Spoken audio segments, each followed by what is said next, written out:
Office, a map hated by the entire CS community, yet it still remains in the community map pool. Have you ever wondered why that is? Why does Valve keep a map that no one plays on? It doesn't seem profitable for them at all. Well, I've given it some thought and came to the conclusion that this is the most badass map in every possible way. In this video, I'm going to tell you everything about it, why it's so awesome, its fun facts, because believe me, it has a surprisingly deep history and its forgotten versions. Grab some popcorn, hit that like, sub, and comment button, and I'll give away this awesome skin to one lucky viewer. Let's get started. The inspiration for this episode came from true Office enthusiasts who have been logging into this map for years to relax and take a break from their daily routines. This unique subculture of Office fans only plays on this map. I got curious, why do they choose Office and not, say, Italy, which also features hostages, or Inferno with its similarly narrow corridors? To some, Office might seem boring, but this map is packed with hidden gems and brilliant design choices, which I'll talk about in the later parts of this video. Maps created during the beta version of the game have survived to this day.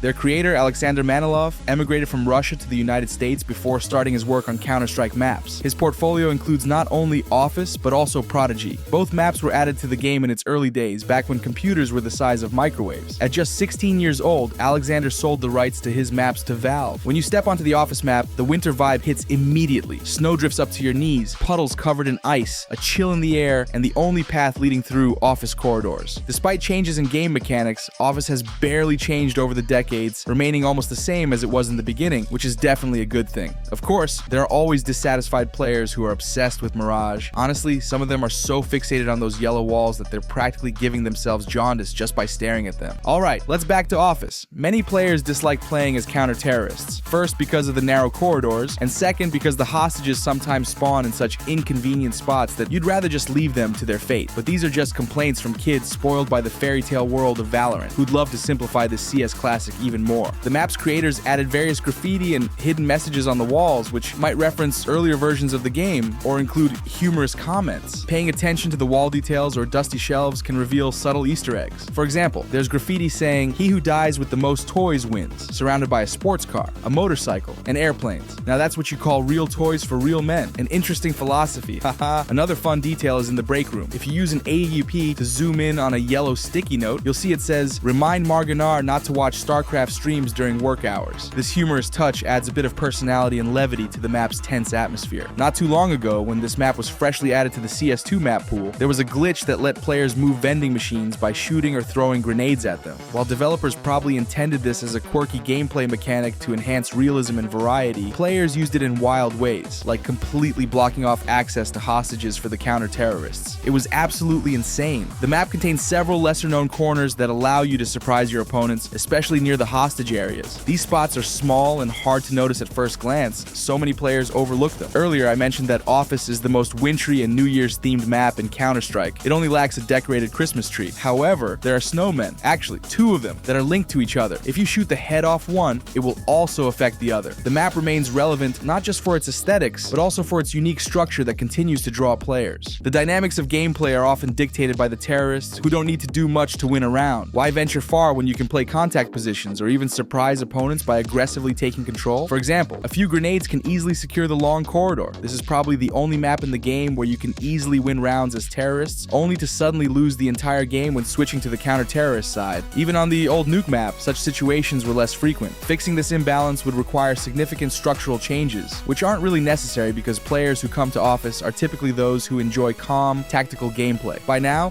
you've probably figured out why Office attracts so many chill players. You don't need exceptional shooting skills, just position yourself well. If your team plays cohesively, holding the same positions and waiting for opponents to walk into your crosshairs can be enough. Of course, much depends on where the hostages spawn, but with a bit of luck, the counter-terrorists are forced to run right into your sights. If your team includes someone skilled with smoke and incendiary grenades, your chances of winning increase significantly. But be careful. If you accidentally hit a hostage with an incendiary grenade, they won't take damage, but you'll lose out on bonus money. Now let's take a look at the Steam Workshop. There are some interesting versions of Office available, like the Nighttime Edition. I've always been curious about how the map would look after dark, and I must say the Nighttime Office has a certain eerie vibe that's hard to ignore.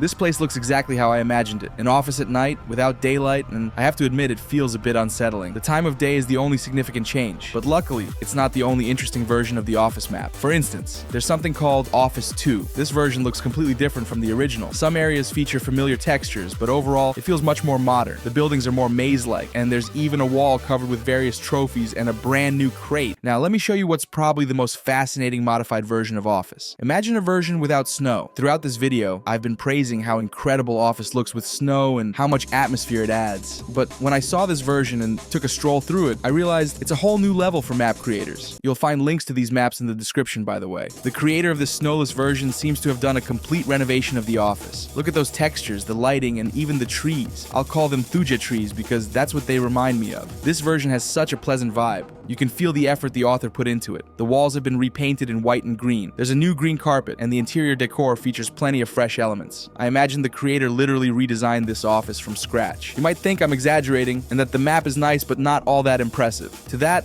I'll respond with one word: elevator. Or rather, two words: a working elevator. I've always wanted to ride it, but it never worked before. Here, not only does it function, but it even leads to a special basement room connected by a long corridor. When I saw this, my jaw literally dropped. I expected everything, but not a working elevator. Office is truly a brilliant map that CS2 players sadly overlook. It's a shame because all it takes is an open mind to explore new battlegrounds instead of spamming Mirage at the start of every match. A map everyone knows like the back of their hand. Take a moment to immerse yourself in the wintry, festive vibe of Office. I hope you enjoyed this deeper dive into the Office map and all the hidden gems it has to offer. If you know any other secrets I didn't mention, be sure to share them in the comments. Don't forget to leave a like and subscribe to the channel so you don't miss the next episodes. See you around.